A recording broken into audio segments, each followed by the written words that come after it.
GMNA uses artificial intelligence for generated speech, visuals, and production. AI-generated content may contain errors. Please verify important information before making decisions or taking action.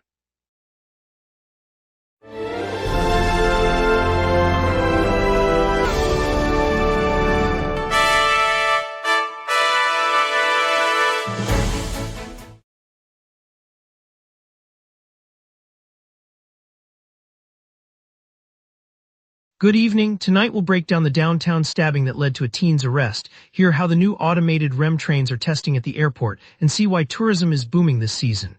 Traffic is only a few minor delays. Over to you, Emma. The Orientalese Festival kicks off this weekend at Park Jean Drapeau, showcasing traditional music, dance, and cuisine from East Asia for Montreal families and visitors alike. The three-day event runs from Friday through Sunday, featuring free workshops on calligraphy, tea ceremony, and lantern making, open to participants of all ages. A limited number of premium passes grant reserved seating for evening performances, including a traditional dragon dance finale and a concert by renowned guzheng virtuoso Li Wei.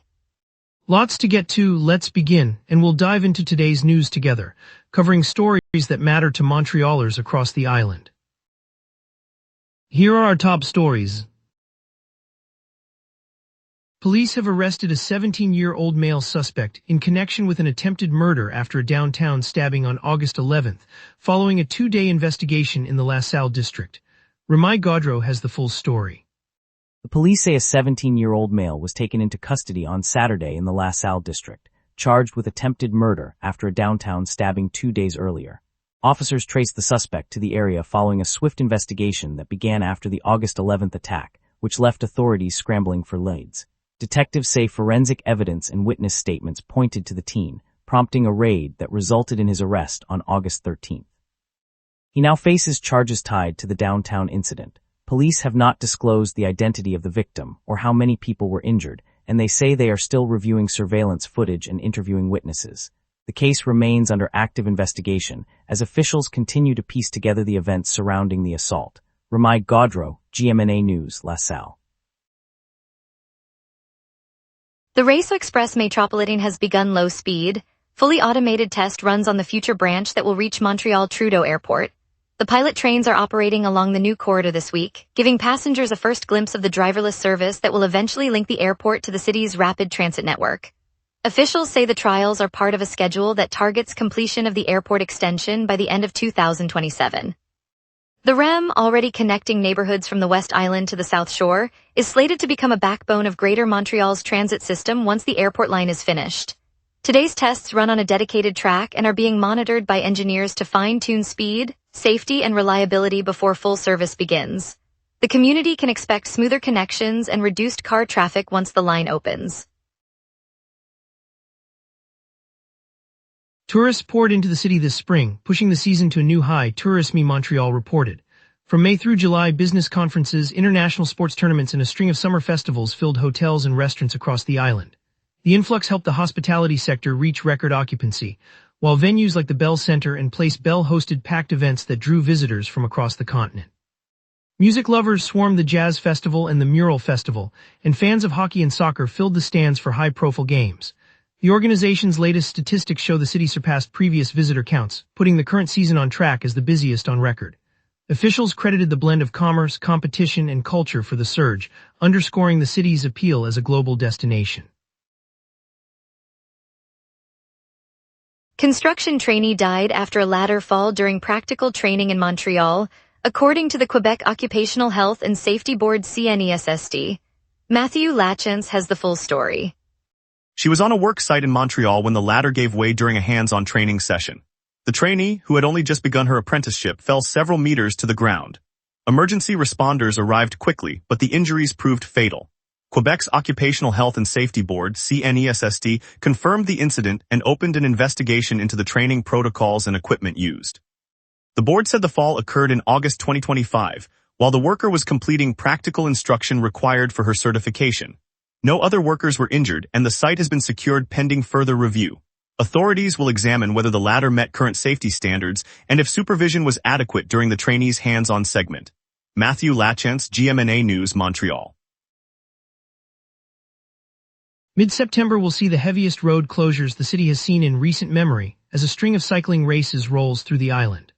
The city of Montreal confirmed that the events, scheduled for the middle of September, will require extensive detours on major arteries including the Autoroute 40 corridor, the Jacques Cartier Bridge approaches, and several downtown streets.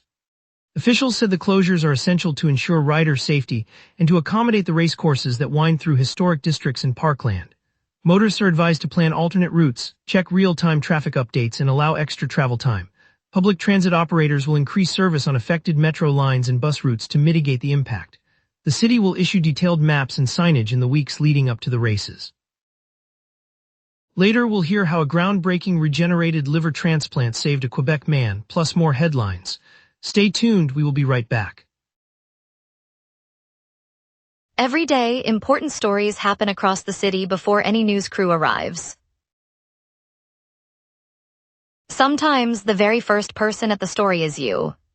When you witness something newsworthy, open the GMNA Citizen Reporter app and start your report. The app guides you through every step while your report is delivered directly to the GMNA newsroom. Every submission is reviewed by our editorial team, and approved reports may be featured on GMNA. Get the GMNA Citizen Reporter app today at my.gmna.ca. Your city, your news. Welcome back. At 4 this morning, Canadian Forest Service research scientist Jan Boulanger explained why wildfires in British Columbia are taking a heavier toll on residents than those in Quebec. Boulanger said the fires that blaze across BC tend to be larger, burn hotter, and often spread through steep, densely forested terrain that borders populated valleys. He added that prevailing wind patterns can drive flames rapidly toward homes, amplifying evacuation challenges. In contrast, Quebec's fire activity remains comparatively modest, with smaller incidents largely confined to remote, less populated woodlands. Quebec AM correspondent Rachel Watts echoed that the province's milder conditions have kept community impact low this season. Both experts stressed that the differing geography and climate of the two provinces drive the stark contrast in how fire events affect local populations. Officials continue to monitor conditions as fire risk remains elevated across the western provinces. A 64-year-old Quebec man became the first North American recipient of a regenerated liver transplant, marking a breakthrough that could alleviate organ shortages across the continent. Colette Barbeau has the full story. The patient, a 64-year-old man from Quebec, underwent the continent's first regenerated liver transplant early Thursday. Surgeons removed his failing organ and replaced it with a lab-grown liver that was cultivated from the patient's own cells using the new regenerative platform. The procedure, performed on 13 August 2026, marks the debut of a technology that can mass-produce viable livers, offering a potential lifeline for the chronic organ shortage. Doctors said the graft functioned immediately, with the recipient showing stable vital signs and no signs of rejection after the first 12 hours. Researchers hope this breakthrough will lead to broader clinical trials and eventually make transplant waiting lists shorter. Colette Barbeau, GMNA News, Quebec. Negotiations are underway for a deal that would let Newfoundland and Labrador route electricity through Quebec's transmission system and sell it to markets beyond the province. Officials from both provincial governments said the proposal would amend the decades-old arrangement that sees the Churchill Falls hydroelectric plant delivering power exclusively to Quebec under a long-standing contract. Under the new terms, the Labrador utility could access the broader North American grid, opening opportunities for export to Ontario, the Maritimes, and the United States. A former senior civil servant who asked to remain unnamed described the change as very advantageous for Newfoundland and Labrador, enhancing its ability to market its abundant hydro resources. Quebec's transmission operator has not yet confirmed technical details, but both sides indicated they expect to finalize the framework before the end of the year. Canadiana Village, the 19th-century heritage site tucked in the countryside of Quebec, opened its doors to the public again after a 30-year pause.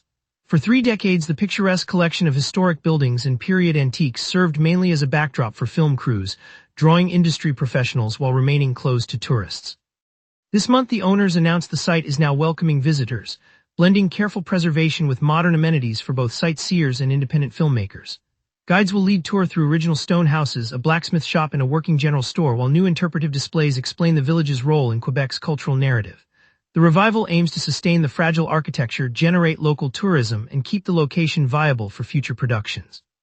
Families and history lovers alike can now explore the living museum that once lived only behind the camera. Quebec has reserved the right to opt out of the Canada-EU trade agreement, ACEUM, Minister Skeet announced, prompting concern from Ottawa amid ongoing negotiations with Washington. Matthew Lachance has the full story. Quebec has formally reminded Canadians that it retains the option to opt out of the Canada-EU Trade Pact, the ACEUM, after Minister Skeet reiterated the province's reserved right during a press briefing. The minister emphasized that any decision to remain bound would be taken only after a thorough provincial review. Meanwhile, Ottawa voiced unease, noting that the federal government is juggling ongoing negotiations with Washington and is watching Quebec's stance closely. Federal officials warned that a provincial opt-out could complicate the broader strategy for North American trade alignment. As discussions continue, both levels of government say they remain committed to protecting regional interests while pursuing international agreements. Matthew Lachance, GMNA News, Montreal. Now let's get a quick look at tonight's forecast with our meteorologist. A deepening high-pressure ridge and a fast northwest jet stream are locking in clear, warm evening conditions. On this date, the all-time high reached 32.1 degrees Celsius in 2021, set during an unprecedented late summer heat wave that pushed daily averages well above normal. The record low of 12.1 degrees Celsius fell in 2022, a rare early autumn chill that followed an unusually rapid drop in temperature after a lingering ridge. By contrast, today's climatological normals sit around 24 degrees high and 15 degrees low, underscoring how today's readings sit comfortably between those extremes. The live radar shows a completely quiet canvas across the province, with no precipitation echoes in any quadrant. That emptiness reflects the high-pressure dome that has settled over the area, suppressing lift and keeping the column of air stable. Meanwhile, the swift northwest jet stream aloft is steering any distant disturbances well north of the St. Lawrence, so no rain or storms are expected to arrive. With the map clear, we turn now to tonight's outlook. At 6 p.m., the city sits at 24 degrees, mainly clear, humidity 53%, and a gentle west wind 16 kilometers per hour gusting to 27. Pressure is rising under a high-pressure ridge that is consolidating the calm. Overhead, the jet stream races at 195 kilometers per hour from the northwest, reinforcing the subsidence and keeping the air mass dry. The ultraviolet index reads 6, and no precipitation is forecast. Winds remain below 25 kilometers per hour, and there are no active weather alerts. As the night deepens, conditions will stay steady until we move to the 5-day perspective. Friday will stay dry and clear with a high of 22 degrees and a low of 12, as the ridge persists. Saturday brings a slight cloud cover, high 23, low 11, but still no rain as the high pressure weakens marginally. Sunday sees increasing cloudiness and a 55% chance of rain, with temperatures climbing to 24 and dipping to 16, indicating the first hint of a moist trough. Monday continues the pattern with a 40% rain probability, high 24, low 18, as the trough deepens. Tuesday returns to clear skies, high 25 and low 18, as the ridge re-establishes itself. The sequence highlights a brief wet spell mid-week sandwiched between comfortable warm periods. And that's your weather. Remember, the local sunset is also available as a podcast. Listen anytime on Amazon Music or wherever you get your podcasts. Traffic's light, tonight's Orientalese Festival, and the Habs, under 25 Spotlight, all coming up. Stay tuned, we will be right back. Every day, important stories happen across the city before any news crew arrives. Sometimes, the very first person at the story is you. When you witness something newsworthy, open the GMNA Citizen Reporter app and start your report. The app guides you through every step while your report is delivered directly to the GMNA newsroom. Every submission is reviewed by our editorial team, and approved reports may be featured on GMNA. Get the GMNA Citizen Reporter app today at my.gmna.ca. Your city, your news.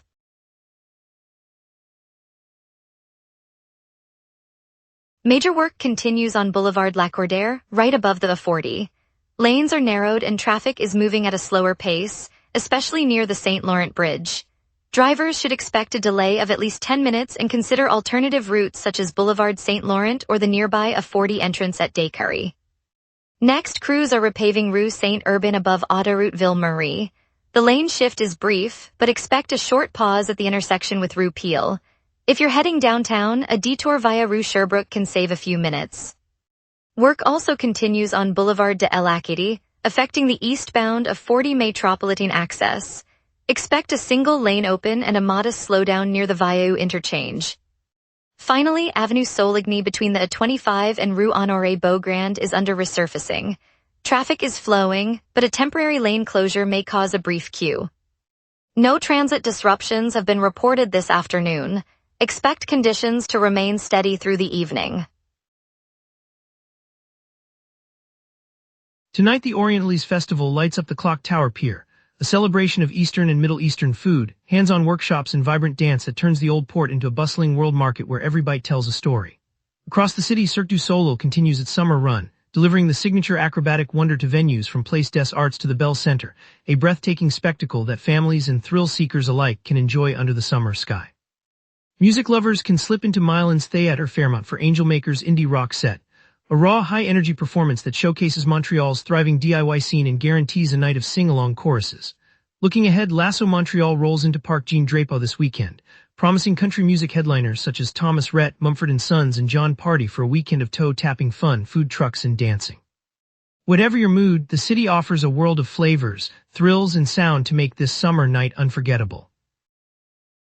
And now here's Jason with sports.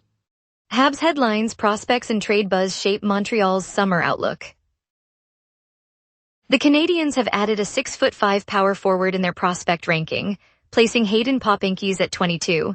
The former Kelowna Rockets center, acquired by trading up in the 2025 third round, brings size and a developing skill set that could flesh out the blue line depth and give coach Vincent a physical option down the middle. General manager Kent Hughes remains open to a deal through September or October, hunting for the right dance partner to address lingering roster holes. Even without a transaction, the Canadiens' current construction, solid depth, and emerging talent means Hughes can walk away satisfied, though fans will be watching the trade deadline chatter closely. The Canadiens' AHL overhaul brings Sasha Pastujov into the fold, replacing Sean Farrell after his July 27 trade to Anaheim. The younger forward, a product of the U.S. National Team Development Program, impressed scouts with his recent season and now offers Montreal a fresh, versatile option for the next-up roster. Montreal's offseason may be quiet, but extensions for defenseman Ivan Demidov and goaltender Jacob Dobie's signal confidence in the core. Stephen Richer lauds Cole Caulfield's scoring instincts, while alumni from the 1986 Stanley Cup squad gathered for a charity golf outing, raising funds for the Canadiens' Children's Foundation. Tyler Thorpe finished his rookie pro season with the Laval Rocket, appearing in 68 games in a bottom six checking role. The 20-year-old, 6'5" forward posted 4 goals, 12 assists, and 77 penalty minutes, building a gritty reputation that could earn him a physical spot on Montreal's fourth line. Veteran netminder Carey Price expressed optimism about Montreal's goaltending depth and playoff outlook, signaling confidence in the roster's defensive backbone. Meanwhile, Lane Hutson's 6th place ranking among NHL defensemen underscores the team's emerging blue line talent, while rumors swirl about the Wild's interest in Patrick Lane. Stay tuned as the Canadiens gear up for a decisive season. Thanks, Jason. Good Food, the homegrown meal kit company headquartered in the Plateau, has entered creditor protection after a turbulent year that saw its chief executive step down less than 6 months into the role. The service, which delivers fresh, pre-portioned ingredients to doorsteps across the province, has been a staple for busy Montrealers seeking convenient, locally sourced meals. The restructuring plan aims to safeguard jobs and give the business a chance to adapt to a crowded food tech market. For the neighborhoods that rely on Good Food's deliveries, the move offers a glimmer of stability amid uncertainty. It matters because a resilient Good Food keeps Montreal's kitchens humming and supports the local producers behind every box. Coming up, we'll explore the transit hub planned to ease airport access, a police camera update. We will be right back. Every day, important stories happen across the city before any news crew arrives. Sometimes the very first person at the story is you. When you witness something newsworthy, open the GMNA Citizen Reporter app and start your report. The app guides you through every step while your report is delivered directly to the GMNA newsroom. Every submission is reviewed by our editorial team, and approved reports may be featured on GMNA. Get the GMNA Citizen Reporter app today at my.gmna.ca. Your city, your news. Welcome back. Montreal police deployed a high-resolution flock camera for an ongoing investigation on 12 August 2026, then removed the device within hours after concluding its use. Ramai Gaudreau has the full story. Police officers set up a sleek, high-resolution flock camera on the corner of St. Laurent and St. Denis early Tuesday afternoon as part of an ongoing investigation. The device, mounted on a metal pole, recorded the surrounding street for several hours before officers dismantled it just before dusk, pulling the equipment away without incident. Witnesses said they saw uniformed members in dark jackets securing the camera and loading it into a police vehicle. The removal was completed within a few hours of the initial deployment, and the area was cleared shortly thereafter. Residents reported hearing the equipment being lifted and the faint hum of the camera's motor as it was taken down. No further details about the investigation have been released. Ramai Gaudreau, GMNA News, Plateau. Montreal will build a new transit hub in the West Island to streamline airport connections, linking multiple bus and metro lines for travelers. Matthew Lachance has the full story. Officials unveiled a new transit hub slated for the West Island, designed to cut the steps needed for passengers traveling to and from Montreal's airport. The hub will bring together bus routes, commuter rail, and a future rapid transit line, creating a single point where riders can switch without leaving the station. Planners say the layout will align schedules so that connections to the airport shuttle and regional trains happen within minutes. Construction is expected to begin later this year, with the facility aimed at easing congestion on the main thoroughfares that lead to the airport. The project is part of a broader effort to tighten public transport links across the western suburbs. Matthew Lachance, GMNA News, West Island. Thank you, Montreal, for joining us on the local sunset. Tonight's highlight was the groundbreaking regenerated liver transplant performed right here in Quebec. We appreciate your trust in our coverage and look forward to bringing you more stories tomorrow. Stay safe, stay curious, and see you then.